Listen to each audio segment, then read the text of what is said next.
Hi everybody, welcome to my YouTube channel Dr. Srinivas Medical Concepts and my FB page Dr. Srinivas Concepts. This is Dr. Srinivas, neurologist from Andhra Pradesh, India. I am also the medical author of the book Focused Neurology. Today we are going to talk about a very interesting, important, awesome clinical topic, hints. The usage of hints in differentiating peripheral vertigo from central vertigo. It is just a joy of clinical neurology. So the topic which I'm going to talk about is completely a clinical topic. No need of investigations, no need of neuroimaging. Just the joy of clinical neurology. Just by clinical observation, we can differentiate whether it is a central cause of vertigo or peripheral cause of vertigo by hints. HINTS. What is hints? Hints is the acronym for HI, head impulse test, N for nystagmus, T, test for skew. So hints is an acronym for HI, head impulse test, N for nystagmus, and TS is test for skew. By using these 3 points, we can differentiate whether it's a peripheral cause of vertigo, that means labyrinthine and vestibular apparatus, or a central cause, that is a brainstem cause of vertigo. So if we have to go methodically, step by step, and use these 3 steps. So the first is the head impulse test. Head impulse test. But to appreciate this, we should understand the fascinating vestibular physiology. The vestibule complex pushes everything to the opposite side. So the important point we need to understand about the vestibular apparatus is that it pushes everything to the opposite side. Example, imagine if my left vestibular apparatus is stimulated. So when I look to the left, my left vestibular apparatus is stimulated. So what it does is that it pushes my eyes to the opposite side, that is to the right side. So when my left vestibular apparatus is stimulated, my eyes will go to the right side. My limbs are pushed to the right side. Even my body is also pushed to the right side. So at the other end of the spectrum, if my left vestibular apparatus is dysfunctional or hypoactive, the right vestibular apparatus now will overact and will push everything towards the hypoactive or dysfunctional left vestibular apparatus. So now the eyes will move to the left side, my limbs will move to the left side, and I have tendency to fall on the left side. So when the left vestibular apparatus is dysfunctional, eyes will move towards its side and patient also will fall to the same side of the lesion. Very important. So when the vestibular apparatus is stimulated, the eyes will move towards the opposite side, right? So vestibular apparatus dysfunction can cause vertigo.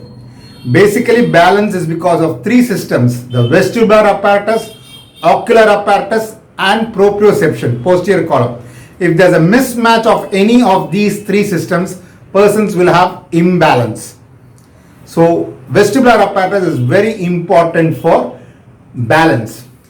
Now let's see, having had the basic understanding, now let's see what is this head impulse test is.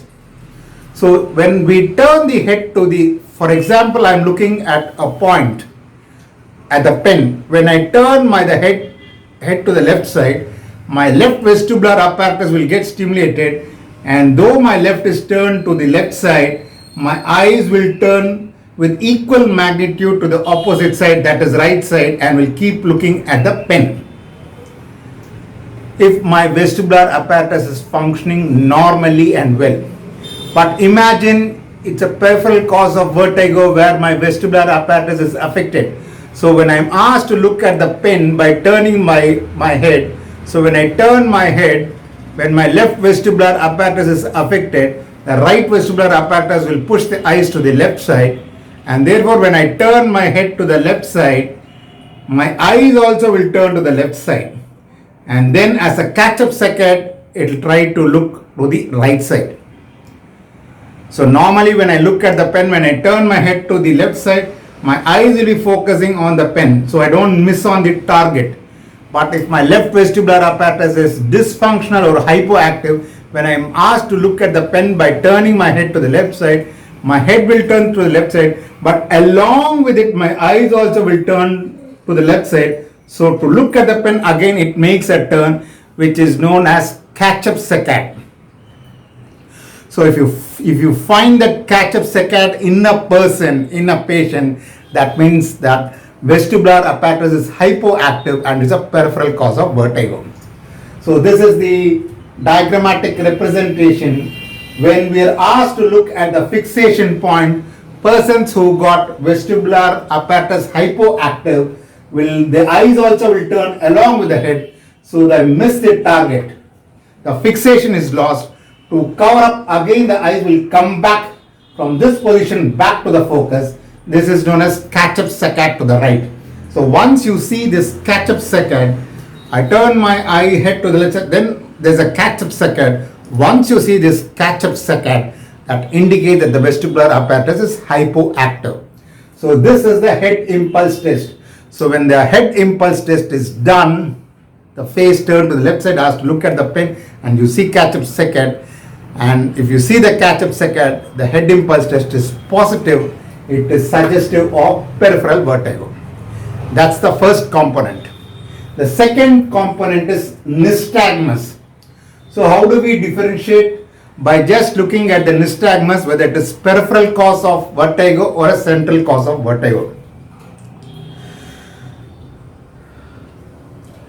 Peripheral cause of vertigo is unidirectional. For example, if my left vestibular apparatus is stimulated, it connects the third nerve on the same side with the sixth nerve on the opposite side, and therefore the left vestibular apparatus pushes the eyes to the opposite side, as I said in the initial part of my lecture. And then the nystagmus will be to the same side. But if my vestibular apparatus is dysfunctional or hypoactive, the right vestibular apparatus will overact, so the eyes will move towards the affected side and nystagmus will be to the opposite side. So the nystagmus will be the opposite side, whether a person looking to the left side or on the right side, it is the same. It is known as unidirectional nystagmus. So if a nystagmus, the fast component is the right side, it will be the same whether the person looks to the right or to the left, it will be beating only on the same side. Example, in this case, to the right side. So when the left vestibular apparatus is affected, it cannot move the eyes to the opposite side. Eyes will move to the same side and the nystagmus will be on the opposite side.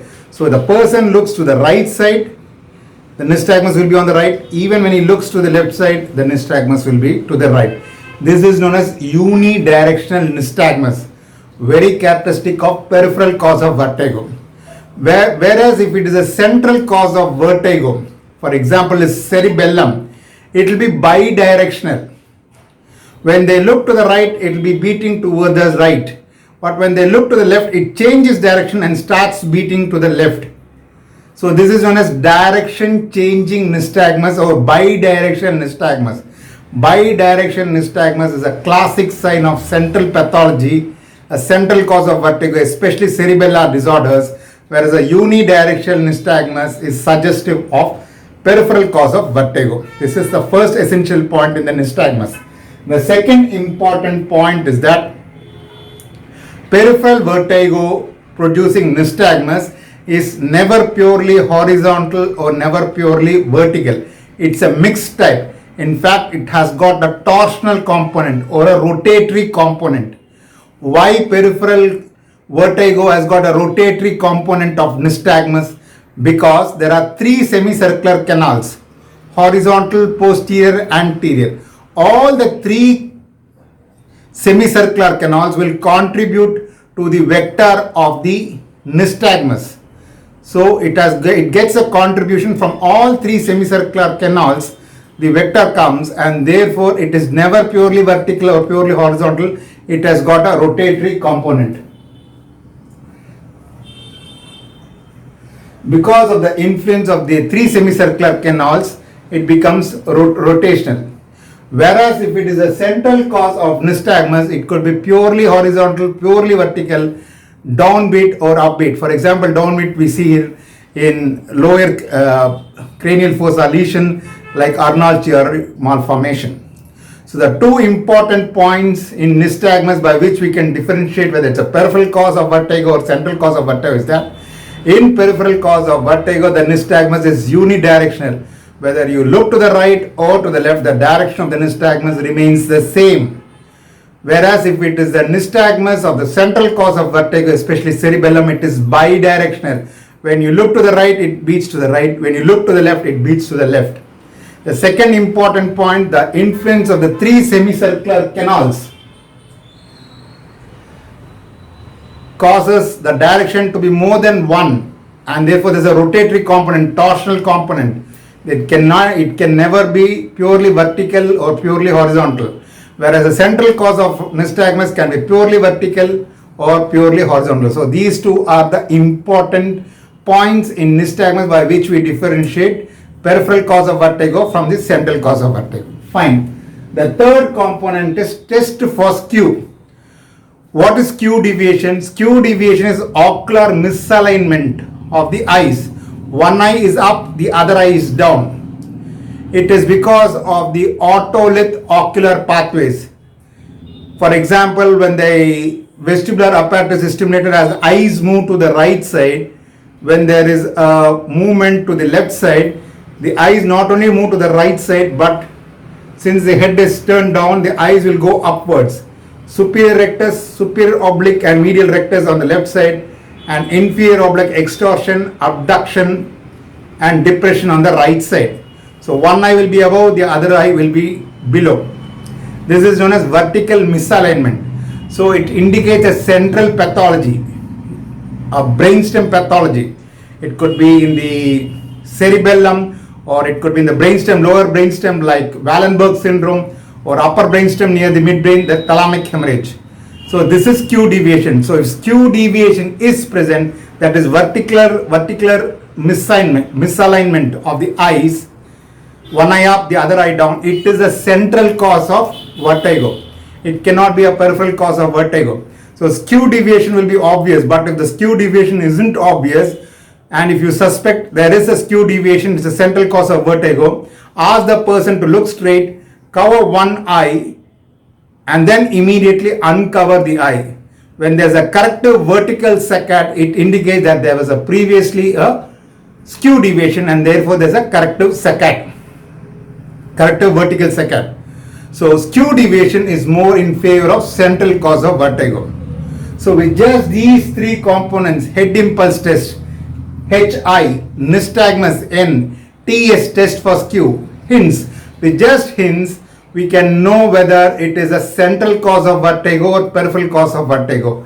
If the head impulse test is positive and there is a catch-up saccade, it is a peripheral cause of vertigo. In nystagmus, if it is unidirectional and there is a rotational component, it is a peripheral cause of vertigo. And if there is a skew is present, it is a central cause of vertigo.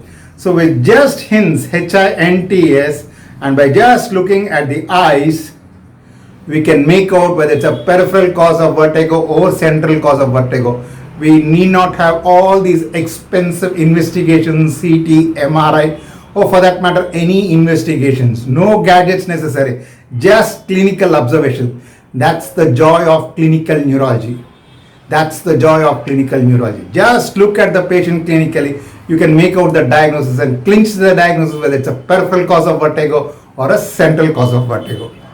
I really enjoyed giving this lecture, and I hope you have also enjoyed listening to my lecture. If you have any suggestions or feedback or comments, you can post onto my YouTube channel. But please like and subscribe to my YouTube channel, Dr. Srinivas Medical Concepts, and my FB page, Dr. Srinivas Concepts. Thank you. Bye.